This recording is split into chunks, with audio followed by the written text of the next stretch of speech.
ഹിന്ദുത്വ രാഷ്ട്രീയത്തിന്റെ വളർച്ചയെ കരുതിയിരിക്കണം എന്നുള്ള ഈ സ്റ്റേറ്റ്മെന്റ് സത്യത്തിൽ ഈ ഇടതുപക്ഷത്തിന്റെ തന്നെ വീഴ്ചകളെ മറച്ചുവെക്കാൻ അല്ല, ഇത് ഒരു അഭ്യാസമല്ല. BJP-ക്കാരെ ഒഴിച്ചിട്ട് ബാക്കിയുള്ള ആൾക്കാരുടെ മനസ്സിലെല്ലാം തന്നെ, ഞാനത് അനുകൂലിച്ച് പറയുന്നതല്ല, അല്ലെങ്കിൽ ആർക്കെങ്കിലും പ്രതികൂലിച്ച് പറയണമെന്നല്ല, ഈ 10 കൊല്ലങ്ങളായി നമുക്ക് ഒരുപാട് വിഷയങ്ങൾ, ഞാൻ എൻ്റെ തുറന്ന സത്യസന്ധമായ അഭിപ്രായം, എൻ്റെ വിലയിരുത്തൽ ശരിയാകാം തെറ്റാകാം, പക്ഷെ ഇതിനകത്ത് പറയുന്നത്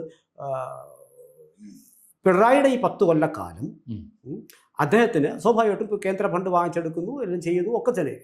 പക്ഷേ അവിടെ ഏറ്റവും കൂടുതൽ നിങ്ങൾ ഈ പറയുന്ന ഭരണവിരുദ്ധ വികാരം എന്ന് പറയുന്നത് ഈ ഒരു ബിഹേവിയറൽ പ്രശ്നം കൂടി ചേർത്തിട്ടാണ് പറയുന്നത്.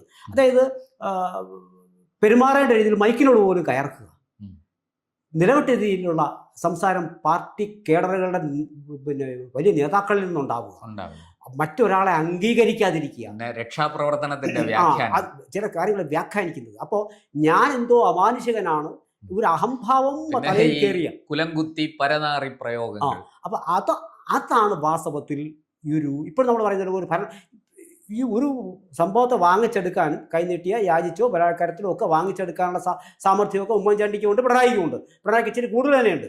അപ്പോൾ അതൊന്നും ചെയ്തില്ലെന്ന് പറയുന്നില്ല. പക്ഷേ അവിടെ അദ്ദേഹത്തെ തിരിഞ്ഞു കൊത്തിയത് അദ്ദേഹത്തിൻ്റെ ആറ്റിറ്റ്യൂഡാണ്. കേരളത്തിൽ ഇവിടെ ഭരണവിരുദ്ധ വികാരം എന്ന പേരിൽ പിണറായിക്കെതിരെ